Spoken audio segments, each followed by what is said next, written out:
This is the Greg Bedard Patriots Podcast with Nick Cattles. He's Greg, I'm Nick. We're brought to you by Athletic Greens. Greg, before we get into the Patriot stuff and that story in the Herald, since you and I have not discussed that as of yet, Karen Guregian and Andrew Callahan's story, which was fantastic. The big news across the sports world, the big news in the football world, and the big news in New England and all across this country is Tom Brady. He retires, ... Again, your thoughts on the announcement? First of all, before we get going, I just want to let everybody know that since about Friday, I've been under the weather. So, much like Patrick Mahomes on Sunday with that high ankle sprain, I'm just displaying an incredible amount of toughness, plowing through for you people. So if I sound a little bit weird or I start to cough or, whatever else, just let you know, I'm powering through in the interest of this pod. Got to do what's in the best interest of the pod. So I just wanted to get that out there. Mostly I want to hear about it from you on this, Nick, being a Patriots fan and a Brady fan. I mean, look, we did this a year ago. My only real reaction to this is I'm a little bit disappointed that he's going out like this. I understand that this year was incredibly difficult for him. It's just kind of amazing to me, just thinking about it, on the fly and not really contemplating on it too much. But in the end, Tom Brady was just so incredible on the field and could overcome so many things. And, at the end of his career, he actually showed how mortal he was in terms of the difficulties that were going on in his personal life. The toll that they took on him. And, you just did, when we watched Tom Brady, you didn't think he was human. And in many ways he wasn't. He wasn't made of the same sort of tissue and blood that the rest of us were, just in terms of what he was able to do on a football field, how he was able to will the Patriots, most of all, to so many great moments over the years. I really learned covering Tom Brady that to never ever underestimate the man. And I had never learned that before in my NFL career. And, in the end, he was mortal, just like the rest of us. I mean, it's disappointing in some respect that it has to end like this.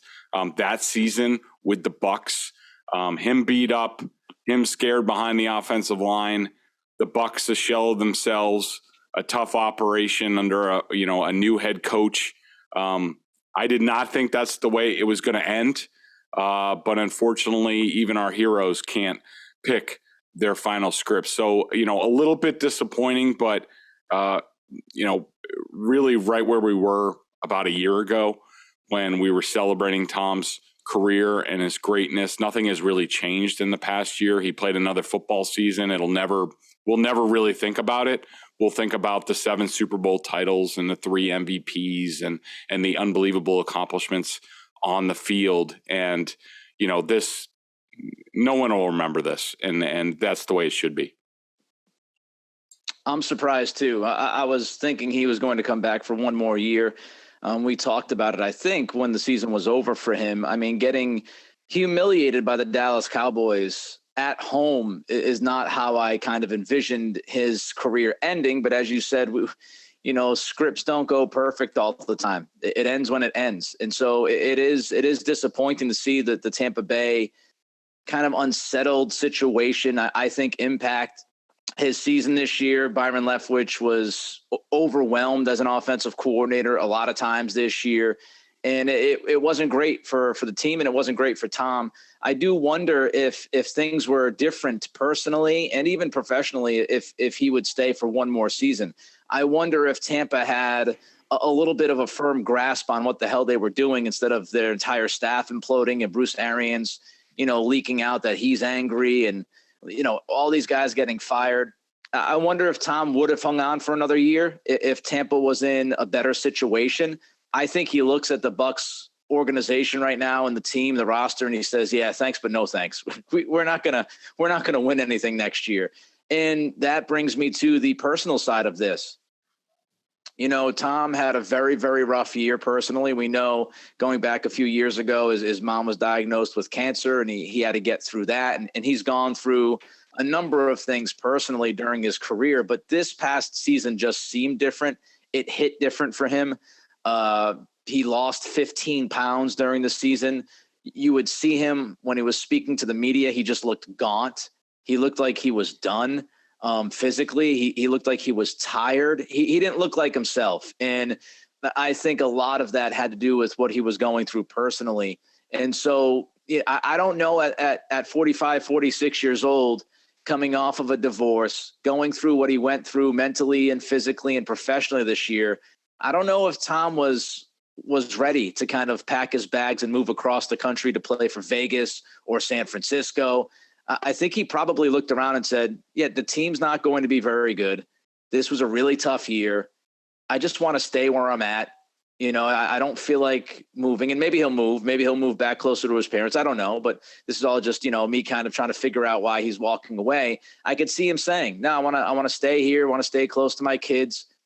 Don't want to go through what I just went through this past year. It's just better for me to walk away at this time. So it is disappointing and surprising, but the dude is the GOAT, and there's no argument. No matter what Mike Francesa wants to say ridiculously on ESPN television this morning, couldn't care less.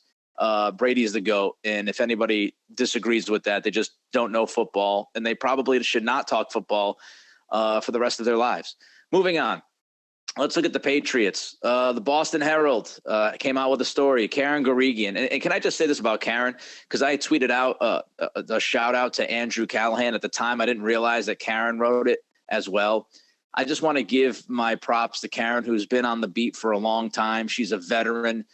She's done great work. She's awesome. So shout out to Karen Guregian for also being a part of this story with Andrew. Man, oh man, Greg, there was a lot in here. I know some of it we could have figured out by watching the season unfold. I know some of it had been implied during the season, but this really gave us a clear picture as to how much of a disaster it was in that building for the offense this past year.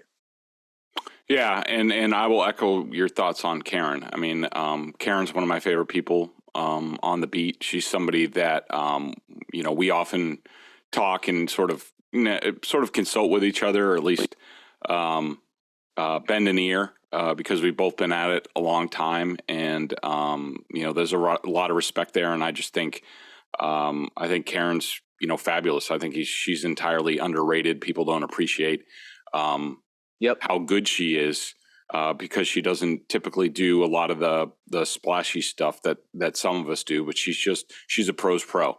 And the one word I would use to describe Karen is relentless. She is relentless in doing her job, and it's been that way for about 30 years and across sports. She started out, I think, as far as I know, covering the Bruins. So she's done it all, and she's tremendous. My general comment on this story is I think it was a good story. It advanced the story, a lot of the stuff that we've been talking about, and even some of the stuff that I've written over the course of the year. I sort of wrote my offensive breakdown with about like 2 or 3 weeks left in the season, and they had some fabulous quotes in the story. The Bill effed us quote is just a tremendous quote that I'd give my left arm for. So, kudos to them for getting that.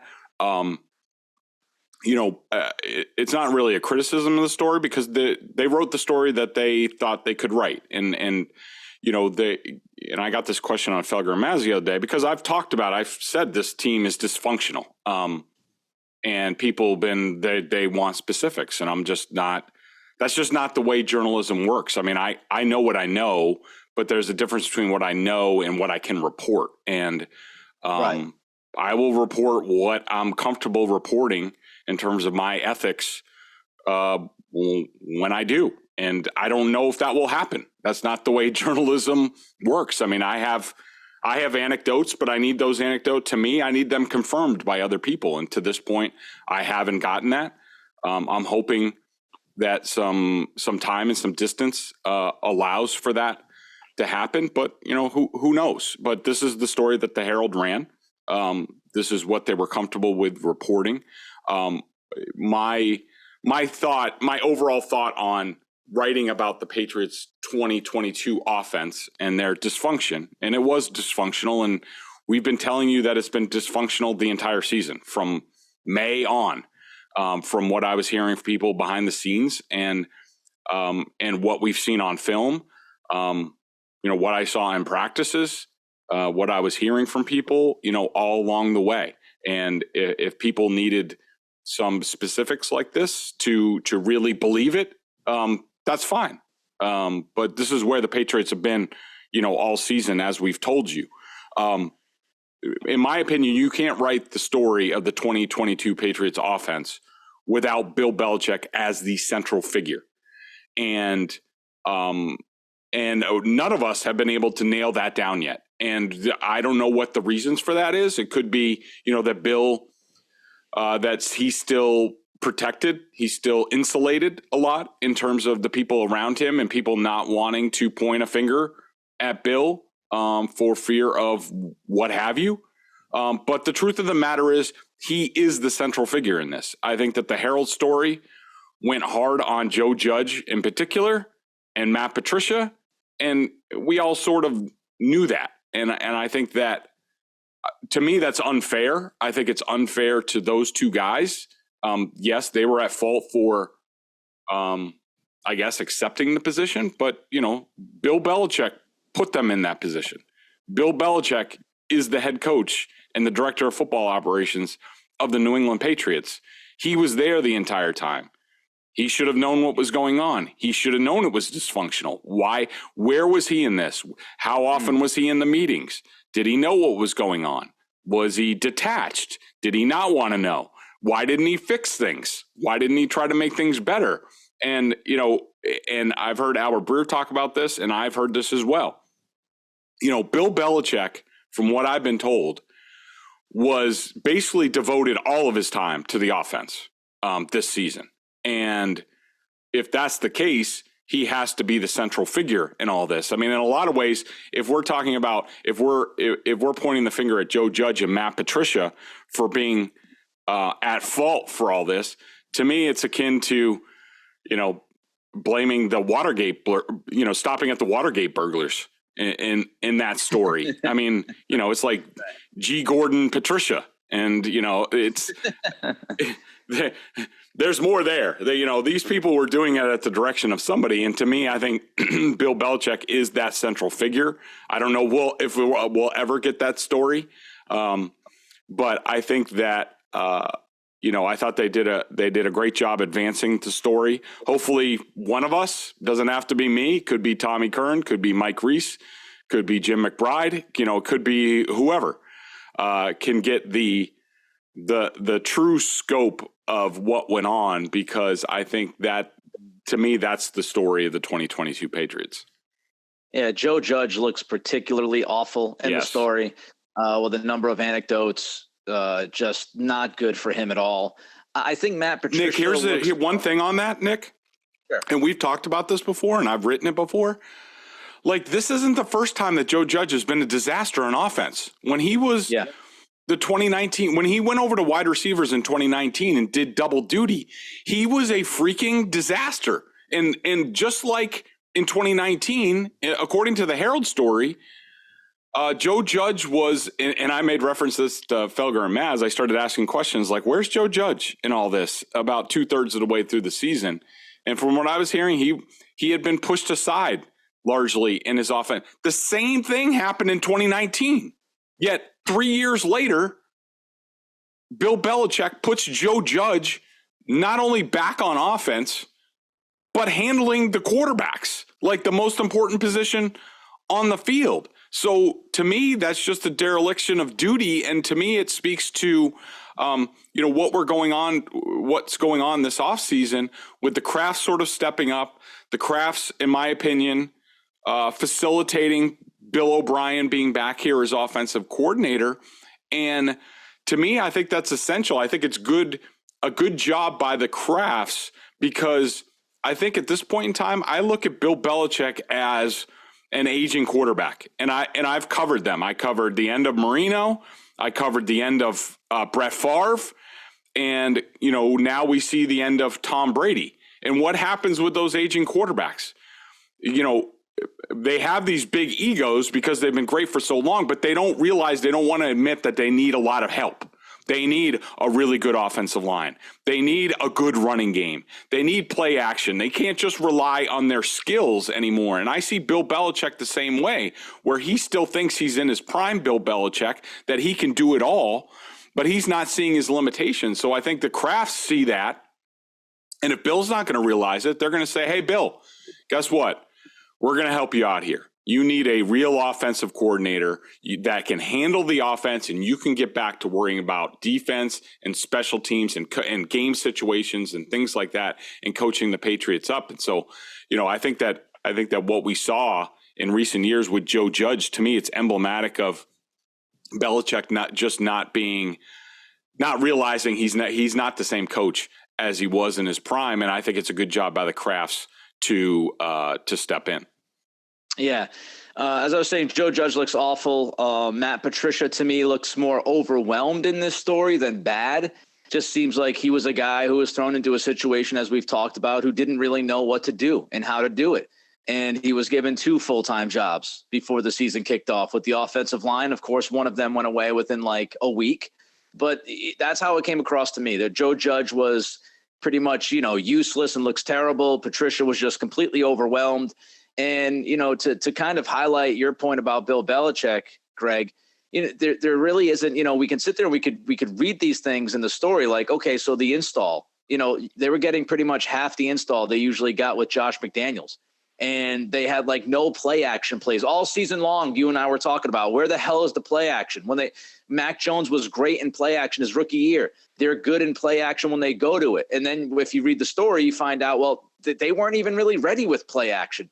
Where's Belichick in all of that? Does Bill not step in and say, we got to get more play action? Where's Bill in all of this? He's just kind of hanging back, just watching the circus play out. Like it's his job to step in and go, whoa, guys, we're ass over tea kettle, to use a Maz term, in this offense right now. We got to change things. We got to scrap certain plans. We have to make sure that we're doing the best by our players. And it just, the story, because there is such lack of depth with Belichick, it just seems like, hey man, he was sitting back, letting all of this chaos happen, and didn't really feel the urgency to step in at any point and try to change things up. And I don't know if save the day is the right term, but at least, I don't know, throw some kind of a life raft out to Mac Jones in this offense. Before we move on with some other stuff, Greg, I'd love for you to tell the people about our friends at Athletic Greens. I started taking AG1 because I wanted to make sure I was getting all the vitamins and nutritional supplements I needed in one place. Now I've been on it for 7 months and I love it. It doesn't taste like it's super healthy. It's kind of a mild tropical taste, a little minty, and I actually look forward to it each morning. So what is this stuff? With one delicious scoop of AG1, you're absorbing 75 high-quality vitamins, minerals, whole food source ingredients, probiotics, and adaptogens to help you start your day right. This special blend of ingredients supports your gut health, your nervous system, your immune system, your energy, recovery, focus, and aging, all the things you're looking for. I take it first thing in the morning. It's now part of my routine, and I'd be lost without it. I love how it contains less than 1 gram of sugar, no GMOs, no nasty chemicals or artificial anything, while still tasting good. Right now, it's time to reclaim your health and arm your immune system with convenient daily nutrition. It's just 1 scoop in a cup of water every day. That's it. No need for a million different pills and supplements to look out for your health. To make it easy, Athletic Greens is going to give you a free 1-year supply of immune-supporting vitamin D and 5 free travel packs with your first purchase. All you have to do is visit athleticgreens.com/Bedard. Again, that's athleticgreens.com/Bedard to take ownership over your health and pick up the ultimate daily nutritional insurance. If you're watching us on YouTube right now, do us a favor and give us the good old thumbs up. Give us the like. That's how this world works. It's not because we have an ego and we want to see how many likes we can get. The more likes we get, the more YouTube actually allows us to be seen by people, which is a very nice thing. So if you like the content, if you enjoy what Greg and I do, and you're watching us on YouTube, please just click that thumbs up button, give us a like, and it will help us out tremendously. A little effort from you means a lot to us. One more question, Greg, about this story before we move on to your top 15 Patriots of this past season. Matt Patricia, not with the team in Vegas. Joe Judge was with the team in Vegas. This story coming out, do you think it could impact Belichick's, decisions as far as Judge and Patricia go? I do, and it's part of the reason why. At least, look, and this is just me, and I may be wrong. I'm not a dean of journalism or anything, and I've certainly made more than my mistakes in my career. But some of the reason why you sort of give things like the Patriots train wreck offense this season some room to breathe after the season is because, you give people room to make changes. And then once you make changes, then maybe people feel a little bit more free to talk and put things into context and things like that. Trust me when I tell you this, that Bill Belichick is not above zagging if media reports think he's going to go a certain way. If you report like, oh, well, they're getting ready to cut this guy or whatever, not my reports, but I've seen people report it and then Belichick go a different way. And some of it, I think he just says, I'm not going to do what people think I'm going to do. So in that regard, I think that, this story, this story basically throws Joe Judge and Matt Patricia under a bus. I mean, they really are on the hook, as you said earlier, Nick, for a lot of what went on in this story. And, don't think that Belichick's not above seeing that and being like, man, what, I'm going to let go of these guys right now? How is that going to look? How's that going to look for their careers? I mean, I asked these guys to do this. It's really my fault. How can I let them go now after this? So I think that there's a chance that it looks like Albert Breer reported, or no, Scott Zolak reported 100. Well, I think he reported 100% that Cam Akord's back. I don't know in what role, but he said 100%. I think Burr Breer said 100% that Joe Judge is back. And at the Shrine Bowl practices, he was on the offensive side. I would not be surprised, and I haven't heard this. This is just my guess, and putting some of the puzzle pieces together from the last time Judge was here and what the roles that they were thinking about with him. I would not be surprised if Bill Belichick doesn't put Joe Judge as like assistant quarterbacks coach under Billy O'Brien to sort of learn under O'Brien, be groomed to be the next guy, which is, I think, about the worst thing that they can do. I mean, I think if and we've talked about this before, Nick, I think if Bill wants to really, without coming out and admitting how much he screwed up to the players, jettisoning Joe Judge and Matt Patricia would be a way of showing the guys, all right, Bill gets it. He's moving on. We all have a clean slate going into the next year. Last year was forgettable. We're going to forget about it and move on.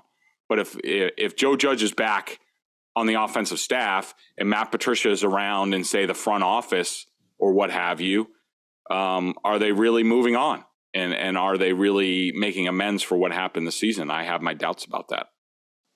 We'll see how it plays out. I mean, I think certainly Matt Patricia, look, if he's going to stay within the organization, and that seems like a big if at the moment, if he is going to stay with the organization, then, put him up in the box. Let him be, as we've talked about, Ernie Adams. Let him, I mean, even if he wants to toy around a little bit on the defensive side, as long as you've got Mayo and Steve Belichick and, dealing with things, and now Bill, now that he won't be so focused on the offense. Okay. But I don't need to see a lot of Patricia this year. I don't need to see any of Joe Judge this year. If Joe Judge is going to stay in the organization, put him on special teams or hide him away. Whatever you're going to do, just hide him and don't make him a big part of the plan. And as far as Akord goes, look, he was awful the last 2 years, downright awful. He does not deserve to be the special teams coordinator for this team. Maybe he stays on with a different title. I don't know. I would like to see Belichick just cut the cord from all of these guys, frankly, and move forward. The one thing I would say is if Joe Judge is going to end up on the offensive side of the ball, at least Bill O'Brien will be there to babysit him and try to keep him in his place. If you're grooming him to be some kind of like future wizard of the staff, then I'm concerned about that. So we'll see how all these kind of dominoes fall, how all of this comes together. But I would much rather see less of Patricia and Judge than I've ever seen of them before near a football field. That's my personal thought. All right, let's go to the top 15 Patriots of 2022. We'll run through these rather quickly, Greg. Just give people an idea as to where you had the top 15 this season, how you rank them. Before we get into the top 15 and the names, just give the people the idea, the listeners the idea, and the viewers the idea of how you put this list together. Yeah, so basically I had a preseason list, ranking of the players and where I saw them at that time. It's not really a projection. It's just like where they were when the season started. And now I take a look after, my grades and things like that, and I slot them. And overall, more than half the roster from the difference between the preseason and the postseason ranking, over half the roster got worse this year. And I don't think that's a surprise considering, what went on offense. I think the defense largely held where they were, but some guys dipped, like, Christian Barmore was a guy who I had at number 2 before the season. And he ended up, even though he, missed a lot of time, he still ended up 9th, on my postseason list. But in general, I think the big takeaway was I thought that a majority of this roster got worse. And I think when you look at sort of like the top 15 and descending, it's Devin McCourty, Jonathan Jones. Mac Jones went from, he really wasn't a big difference because I think that's, I wasn't expecting a lot from Mac, from the coaching and everything and what was going on with the offense. So I had him 12th before the season. He ended up 13th after the season. Kyle Duggar, Dietrich Wise, Marcus Jones made a huge leap from 42nd to 10th. Christian Barmore, Josh Uche went from 37th to 8th. Devontae Parker, because Josh Uche, in looking back at my comments in the preseason, like at the time, he had only proven that he was a speed guy, go around the edge guy.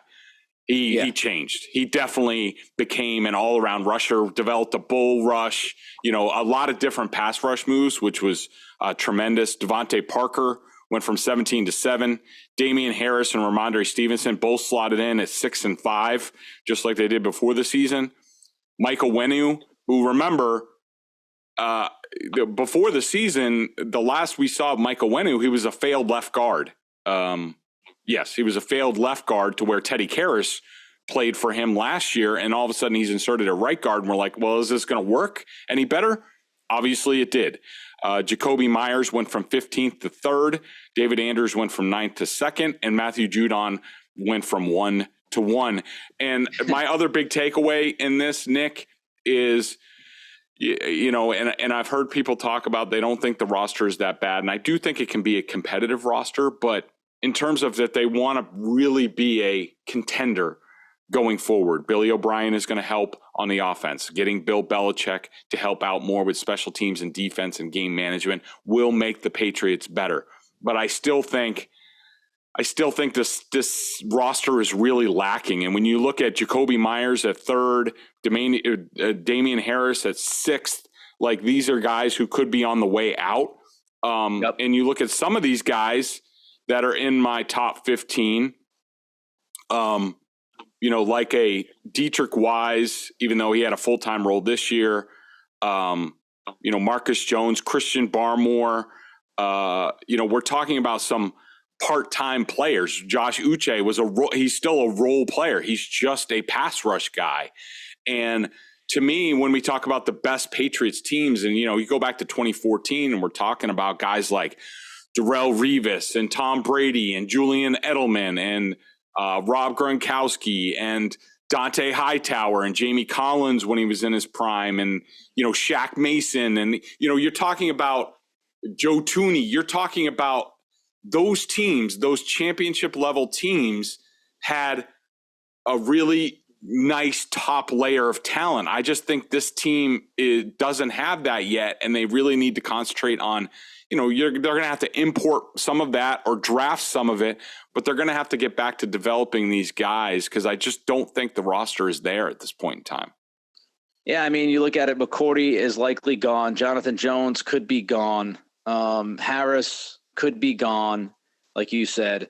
You've got a number of guys. Jacoby Myers could be gone. So 4 of your top 15 could already be gone due to free agency.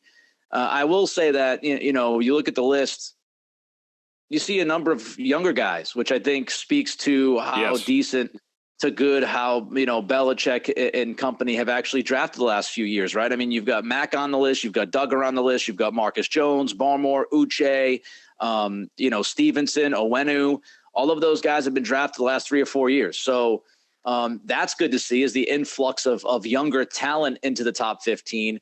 I think they do need pieces for sure. And we'll talk about it as we get, through this offseason. But I do think they need to add some talent to this team. And they need to, once again, I know it might be shocking, even though we've talked about it roughly 773 times the last 3 years. Speed on this team would be a beautiful thing. So top 15, good list from Bedard. Again, McCourty, Jonathan Jones, Mac Jones, Duggar, Wise, Marcus Jones, Barmore, Uche, Parker, Harris, Stevenson. Harris is higher than I thought.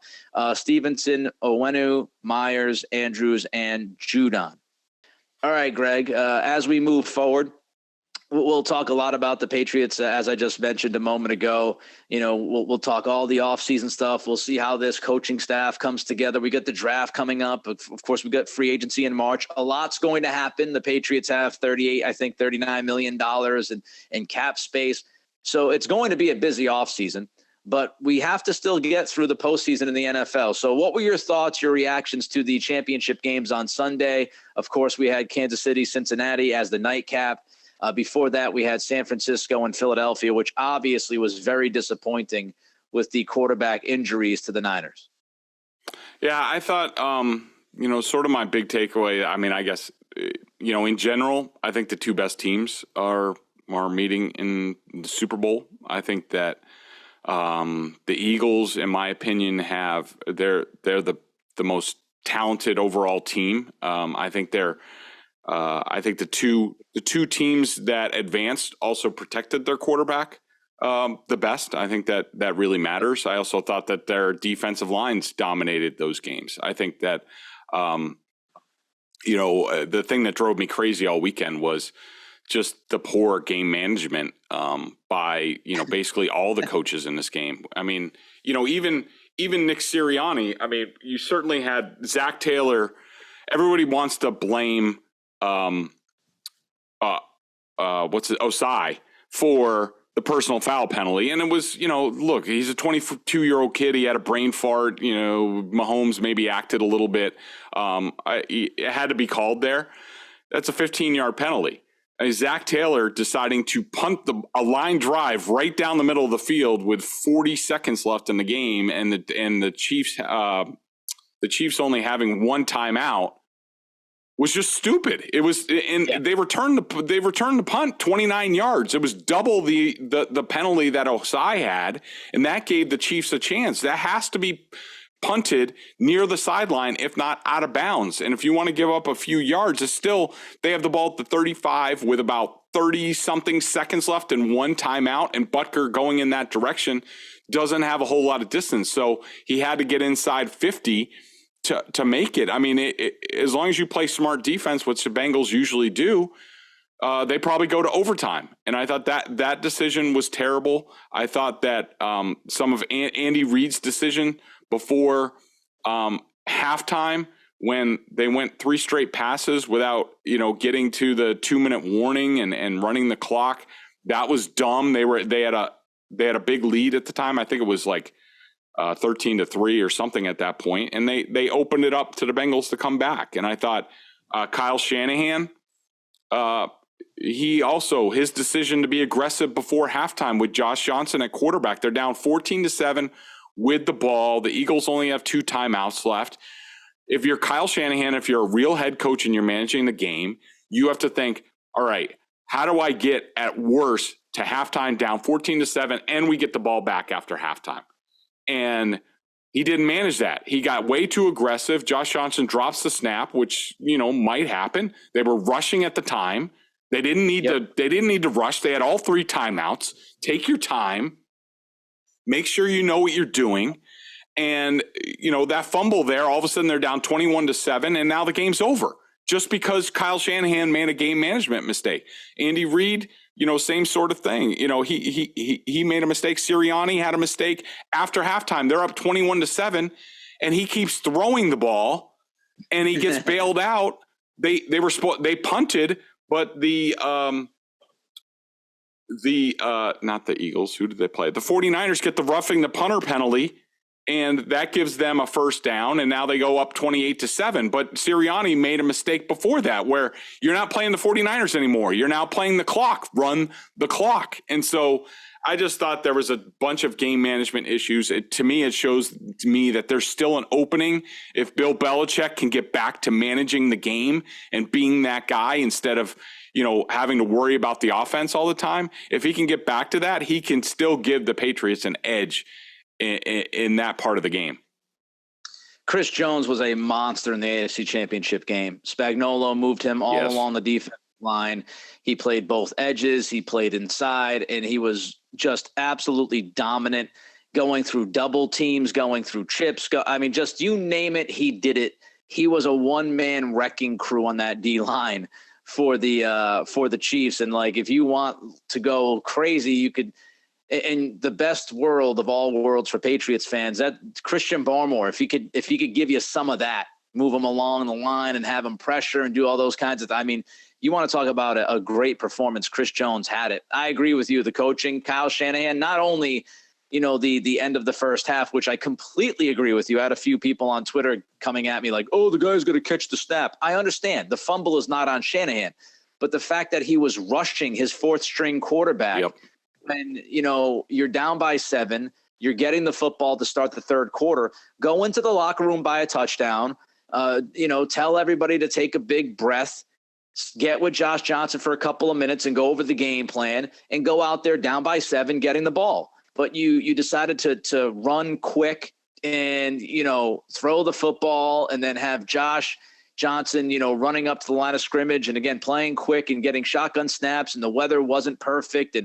And when you ask a guy who's a 4th string quarterback who is already overwhelmed, you put him in that kind of a situation, in that kind of pressure spot. Yeah, guess what? The guy could screw up, and he did screw up. He fumbled the snap, then he fumbled it on the ground, and now you lose the football, and you go into halftime down by 14, game over, it's done. The other thing about Shanahan that so Brock Purdy gets hurt. And one of the reasons why Brock Purdy gets hurt is because Kyle Shanahan's protection plan and O-line coach protection plan sucked. They decided to have a backup tight end block one-on-one Hassan Reddick, who went into this game as one of the top pass rushers in the NFL this year. And your backup tight end got his ass handled. And because of that, Reddick got in, hits Purdy. Purdy gets hurt. Now, of course, yes, quarterbacks get hit all the time and they don't tear their UCLs. I understand that. But guess what? The quarterback does not tear his UCL if he doesn't get hit by Reddick. And maybe if he had a better protection plan, he would not have been hit by Reddick. And later in the game, he has, Reddick being chipped by Jawan Jennings, the wide receiver, who misses the chip as he's going out for his route. And George Kittle, the timing's all screwed up, so Kittle can't get over and chip Reddick as well. Jennings and Kittle were supposed to, both knock Reddick askew. Well, Jennings, the wide receiver, screws up because you're trying to do that. His timing's off, so Reddick gets in there and smashes, I think it was Josh Johnson. So, the protection plan, you can't go against the defensive line like the Eagles and be like, yeah, we're going to block them with our wide receiver and our backup tight end. It's not a good idea. It's not a good idea at all. We could save the Super Bowl stuff until next week. Greg, BSJ member question of the day today. Yeah, TB12 FTW, which I guess means for the win, brought up, a point. He said he's completely on board with the week off for most playoff teams. So I just wanted to see what you thought about this, Nick. But, in terms of these playoffs, and who knows, it could be a one-off. I was very underwhelmed by these playoffs in general, just the play itself. And, you know, the officiating had something to do with it. I think that it's always going to be a problem for the league until they really address it, and with pay and training and things like that. And I don't know if they ever will. But like I've always, you know me, I've always been against the single bye.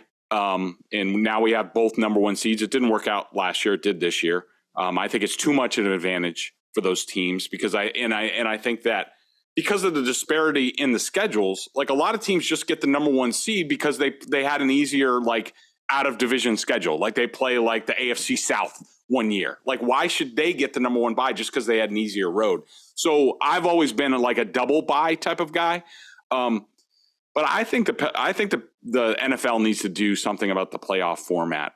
You know, one of the things, and I don't know all the permutations because I'm not a math major and I'm an idiot in a lot of regards, but something along the lines of, I'm in favor with the 17-week season now, and it's obvious that these teams are limping to the postseason.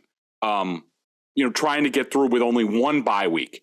If you're not going to do a double bye week during the season, then I think they need to figure out some way where maybe they put an 8th team into the playoffs and they do like a play-in round the first week of the playoffs, and all the other teams that normally qualify for the playoffs, they get a week off, you know, to rest, heal up. Maybe the top 2 teams or the top 1 team, whatever, maybe they get another bye. I don't know how that would work out. But I think the format that they have right now, where they go right into the playoffs and only one team gets a week off, I'm sorry, you're just asking for bad football championship weekend. And I thought that's what we largely got this weekend, even though Chiefs-Bengals was highly competitive.